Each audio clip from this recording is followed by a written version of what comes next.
What's up, fellow detectives of televised transgression? Josh of all trades here, and today I'm talking about The Night of Episode 3. This episode focused mainly on character development as well as the introduction of a couple new characters through what I found to be three main threads in the show. First off, we got a lot of Jack Stone's hideous, disgusting feet. Which makes sense because in the past episodes, we see him being ridiculed by police officers, fellow lawyers, things of that nature for his feet. And this episode builds on that theme by showing him at the dermatologist where he's being instructed to grease his feet with Crisco and wrap it in saran wrap, which is ironically going to make him further the object of ridicule. And even at some sort of support group for people with these skin type ailments and what they go through and the humiliation that it's all about.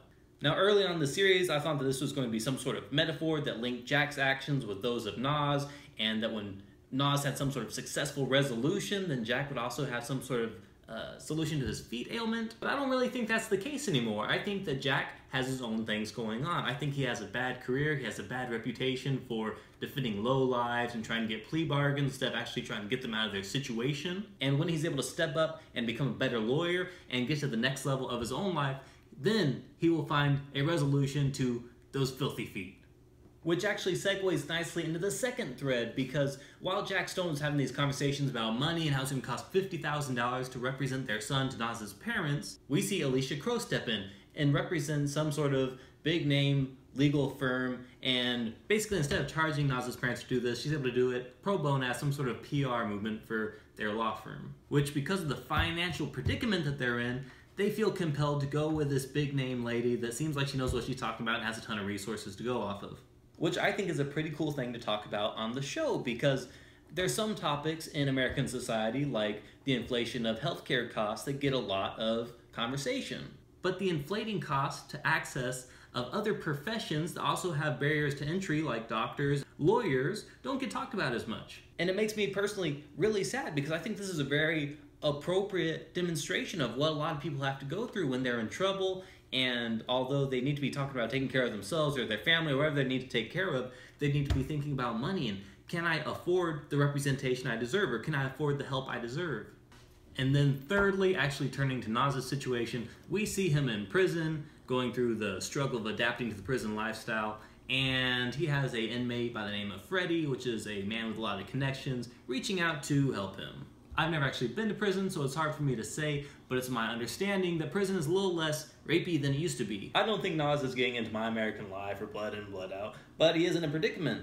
And while no violence has been done to him, he does have manipulation and coercion and some psychological duress that he's undergoing. And Freddie appears and he's trying to be this guardian angel that can help this kid, and Nas is even getting some advice from the other inmates that maybe he should go with this guy and accept the help. Nas doesn't seem to be going for it though, and he's pretty much telling Freddie to say to himself that he can take care of himself.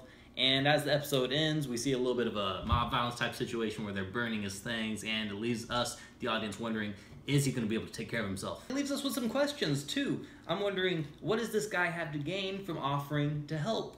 I think that he's either looking for a connection in the Muslim community, or more obviously looking to extort money from Nas or his parents. And secondly, I'm wondering, was Freddie himself responsible for the violent actions at the end of the show? I think probably so. So where are we going from here? I think first off, we have to deal with Alicia Crow. I think that in the short term, she looks like a promising solution to this bad situation, but she's probably going to end up seeing that the cards are stacked against them, and she's going to push for Nas and his family to accept some sort of plea bargain that still involves a lengthy prison sentence, the very thing she was telling them not to go with Jack Stone for, and at that point in the story, they're going to decide to split and go back with Jack. And I think the preview for the next episode shows that there's going to be some sort of bad situation with Nas in prison. There's going to be some sort of violence. Maybe he has to fight or something like that. He's not going to get killed or die, but it's going to be something that he ends up being taken out of general population and into some sort of protective custody, which probably is just as damaging to him as general population is.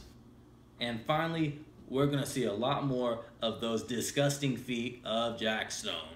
That's my insights from this episode. I thought it was very well done. I'm still enjoying this series and looking forward to what the producers have coming in the following episodes. I'll keep making these review videos on a weekly basis to follow up on the episodes.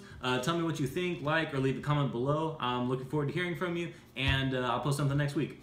Later, y'all.